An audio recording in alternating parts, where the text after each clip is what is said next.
Okay, so I'm going to talk about my acoustic instrument, which is the B-flat soprano clarinet. It is a woodwind, and so that means that you use air for it to create sound. So the first thing that we need to talk about is the embouchure that is used, and it's important because your oral cavity for this instrument actually helps with the overall tone of the instrument.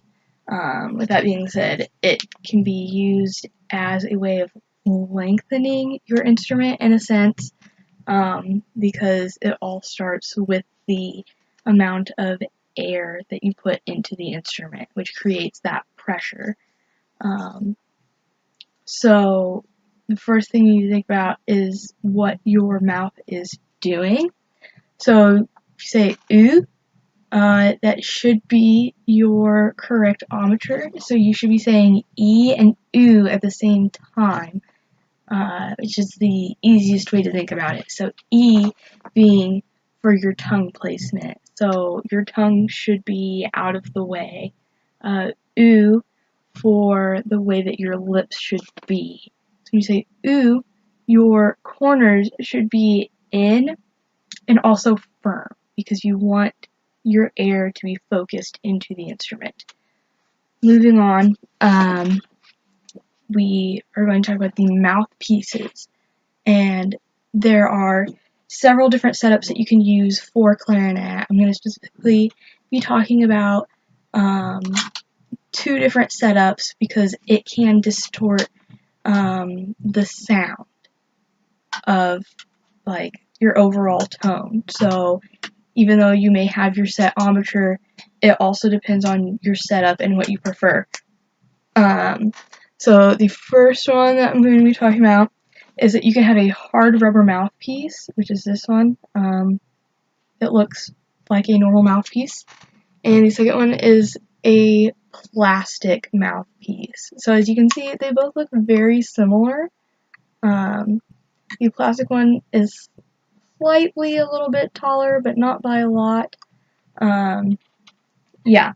So then there's also the angle of the steepness of the top of the mouthpiece that also needs to be put into perspective.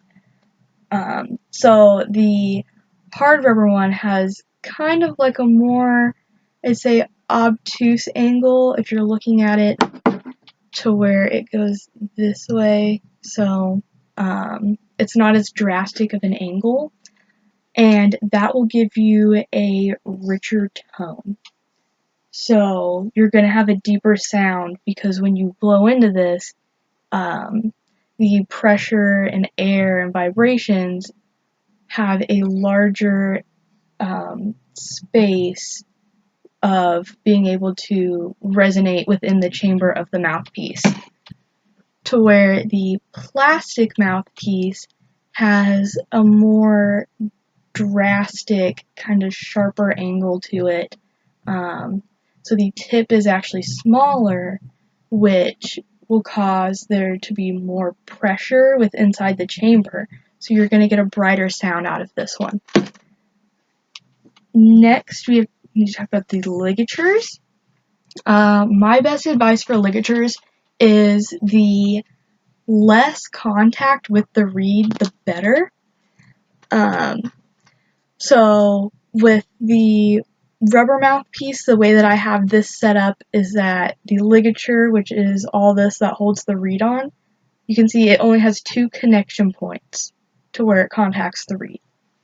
To where the plastic one has a larger ligature on it to where it has full contact with the bottom of the reed, as you can't really see it. And you want the least amount of contact with the reed because that will allow the reed to vibrate more, and you want more vibrations to get your tone. So the reeds now, you have 2 different options that I'm going to talk about, and that is a traditional wooden reed, which is on the rubber mouthpiece. So the reeds are made out of cane. And then we have a plastic reed, which is kind of like a clear color.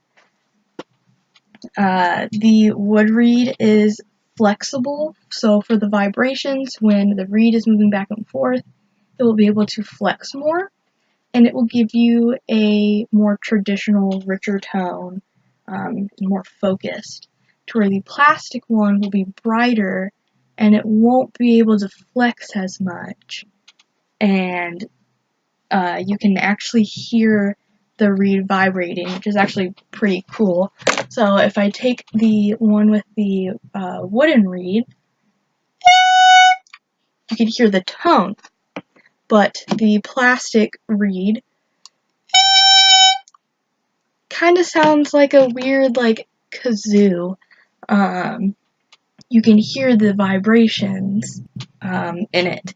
So the body of the instruments as well, we have two different bodies to choose from. So this is a wooden body clarinet, and then we also have a plastic one as well. So both of these clarinets are a Bohm system clarinet, and the Bohm system is the French system, and that is what a lot clarinets are nowadays. There used to be the Euler system, which is now mainly used in Germany, which is the old system, so it's not as efficient as the Bohm. So the clarinet has roughly 17 keys and 6 rings.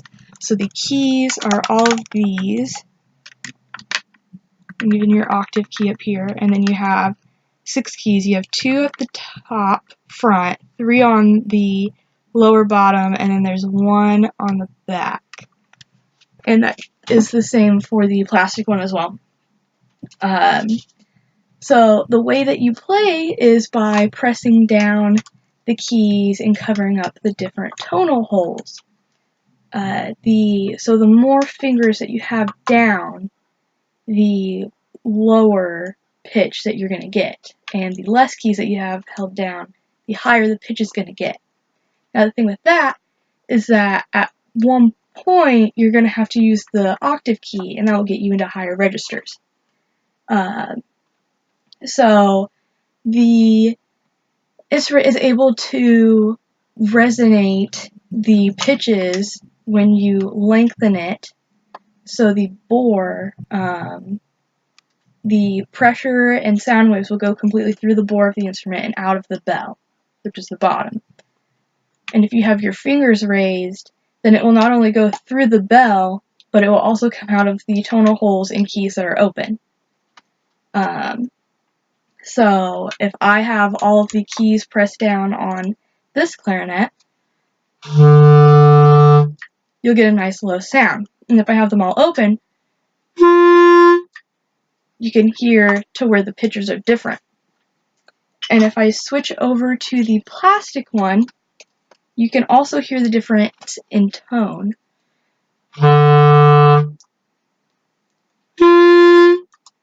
This one is still really nasally, and you can really hear the vibrations in it. So basically, they are similar. The setups are very similar.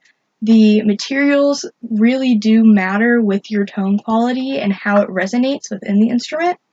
So the wood one does resonate better because the wood is able to absorb some of that vibrations, to where the plastic one does not. And so that is basically it. So yeah, that's it.